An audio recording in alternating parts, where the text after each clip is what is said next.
Mike, you're all over. Millions on YouTube. People are watching you. I mean, I'll log in on some of your Sundays. If I'm out of town from my church, my Pastor Stephen Chandler, and I'm out turning to your church, man, you'll have hundreds of thousands tuned in. I'm curious, man, the human side of you. When the spit hit the fan, yeah, and you're sitting at home with your wife, sitting at home with your kids, and it's just hitting the fan. How is Mike dealing with that trauma? How did you feel as a human being when we all know your heart? People who know you, people who love you. Like Mike, you really came from a sincere, passionate place. Definitely. Not trying to be disrespectful, especially to your own brother. But it's like when you're at home, how did Mike receive all of that attention, the blogs? How did you, one, deal with it? And then two, how did you heal and move forward with it? So the first thing is I didn't receive all of it. There's no way I could have received all of that and not still been hopeful for the community God called me to reach. That's good. So man. I had to protect everybody by protecting myself. Wow. And many times, especially in this day and age, we feel like we have an obligation to consume the critique. That's a decision.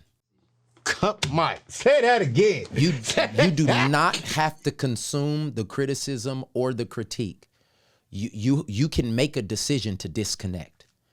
And because of all of the therapy and the counseling and the knowing myself and the self-awareness, I'm a fighter.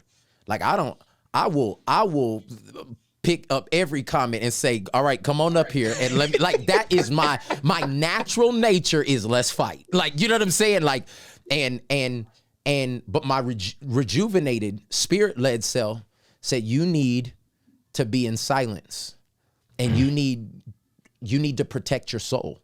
And so you got to cut it off. Within 4 hours of everything starting to go on, I had somebody on my team watching everything and I went dark. I got on a plane. I went to Napa with my wife and a couple of accountability that walk with us through everything. And we sitting at a vineyard for the next 5 days. I don't know what's going on in the world. I could not receive everything that was coming because I was not built to have that much information on my soul. Mike, stay right there though, Mike, because Mike, talk, now you talking to me and they just listening. Okay. I couldn't have that much information on my soul and still not let it turn into venom. And so this is where you turn against the very audience you're supposed to reach because they hurt you. And I knew that my calling was bigger than this moment. And so I had to cut connection. I had to turn off the comments. I had to go away and I had to protect my soul to the point of where I had to be okay if the world had my name, but I still had my soul. Yo, what's going on, fam? Are you ready to make a big career move here by the end of this year? Why not pivot into the flourishing tech industry with the Bethel School of Technology, recognized globally as the sole Christian online tech bootcamp? You see, with African Americans constituting a mere 7.9% of the U.S. tech workforce, I believe it's time to narrow this display and unlock opportunities for everyone in this thriving sector. Bethel Tech is steadfast in its mission to make tech careers accessible, rewarding, and economically advantageous for all individuals. Their comprehensive 9-month program is designed to equip you with the necessary skills to propel you into your technology career and move forward at a high speed. You see, recent reports from Indeed suggest that software developers in the U.S. command an average annual salary of approximately about $103,000. This is well above the national average of $48,000. You see, diversify your tech education by choosing from their specialized programs like cybersecurity and UI/UX design. With Bethel Tech, You're not just kickstarting a career, you're igniting a passion with a purpose. I want you to say goodbye to the prospects of crippling student loan debts and instead invest a mere 9 months to transform your next decade of your professional journey. Step into your potential with Bethel Tech and turn your career aspirations into reality. To begin, I want you to go to anthonyoneal.com/Bethel or click the link in today's show notes. Again, that is anthonyoneal.com/Bethel. Don't wait another moment to take the first step towards a bright and promising future into a career space that can make you a millionaire. Like I had to literally go through the motion of thinking what if I walk in a room and this is what everybody thinks of me? Mike, how are you going to deal with that? Yeah, okay. And I was role playing. I'm sitting on the balcony of that hotel looking at the vineyard. And the crazy thing about this, I couldn't have planned this. This happened in January, late January, and this is my first time at a vineyard. And I'm looking and I'm like, I thought this thing was supposed to be full of grapes and all this other stuff. But every day, all these people are coming back and all they're doing is cutting back these vines. Everything is naked. But I'm watching them every morning at 6 a.m. as I'm out there worshiping. They're cutting back these vines and it's whole groups of people. And then I read in the book of John that the ones that God loves, he prunes so that it can produce much more fruit. All the spit hitting the fan all of the other controversies that was God's way of pruning me in front of everybody. So that not because I was doing bad, it was the ones that produce fruit that he prunes. He was like, yes. No. I need more fruit out of you. So the only way that I can get you more fruit is to put some more crap on you, put some more fertilizer on you and cut you back. And I feel good right now. As he cut me back,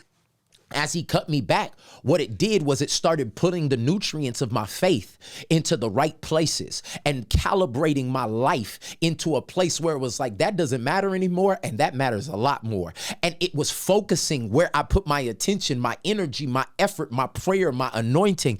And what ended up happening with me is it just started a process of producing more fruit, bro. And so the human side of it is I hated that something that pure in motive was taken out of context. Yeah. But I knew that God was doing something in me that it only could be done that way. And on the other side of it, bro, they messed up. I'm just saying, through this whole process, I lost the fear of losing. Wow. I had to literally go through the exercise of being okay with losing everything. They can have a church, they could have the buildings, they can have a house I live in, they can have my name. The one thing they can't have is my purpose. Yeah. And once I became okay with losing, it's just made me so dangerous. Yeah. Because all I have to do is focus on what God has called me to do and not focus on even the reaction. The output is the effort is my job. The outcome is his job. And as I stand in this place right now, bro, I'm grateful for this last season. I couldn't have got here any other way. And it just makes me so excited to share this message because I've lived being damaged but not destroyed. And yeah, man, I feel I feel that so many people listening to your podcast specifically, they've had areas of their life that it's damaged their self-esteem, their credit, their business, their ideas, their ability to try. And they're trying to wonder, should I even do it again? And I just feel led to encourage you. Yeah, the value is still in you. There's a person on the inside of you, on the other side of this trial, this tribulation, this trouble, that is going to experience triumph. And that person is depending on you to do the hard work now so that you get to the place you are intended to be, your destiny. God can take all damage and redeem it and turn it into destiny. You know, I appreciate you for saying that, Mike, you know, because it's like, man, I'm like you, man. I and I'm just gonna be honest and vulnerable here. To this day, I read every single comment. No. Mike. Oh, no. No. But and I'll be honest, man. You made me have to drink some water on that. I got to drink some water. I read, and when you just said that, Mike, I said, I'm about to have Rebecca, my social media person, I'm about to have her read all that stuff. Because, man, I've responded to people in ways that I should not have responded because they took what I said out of context. Yeah. And because they attacked my character, they attacked my integrity. And I'm like, wait, what? I'm trying to save you money. What do you mean? You know? Yeah. But they're like, oh, you don't get it. You got this, da da da da. You this. You a sellout. I mean, I've been called every name from you're not black enough to you're too white to, you know, I even just say it, it's my show. You a nigger, you a sellout. Yeah. And it's like, man, those comments took me to a dark place. Yes, sir. That's the where only place even my they can team was take like, you. yo, what is up with you? Like you're snapping, you're moody, you're not your even your content is not even good. Because now, because I was reading all the comments, now I'm not speaking from my heart, my gut, my spirit. I'm not speaking what God told me to say. Yes, sir. I'm speaking back to them Negroes that I saw in my comments. You speaking to Jesus Man 919 who lives in his mama's basement. That's who you speaking to. Yeah, I know. And what I heard you say was, as soon as that stuff happened, I went to my wife, who was a part of my life. Yep. And then I went to an accountability couple. Yep. And we got the heck out of town. Yep. And cut off all social media. All social media. What are you talking about?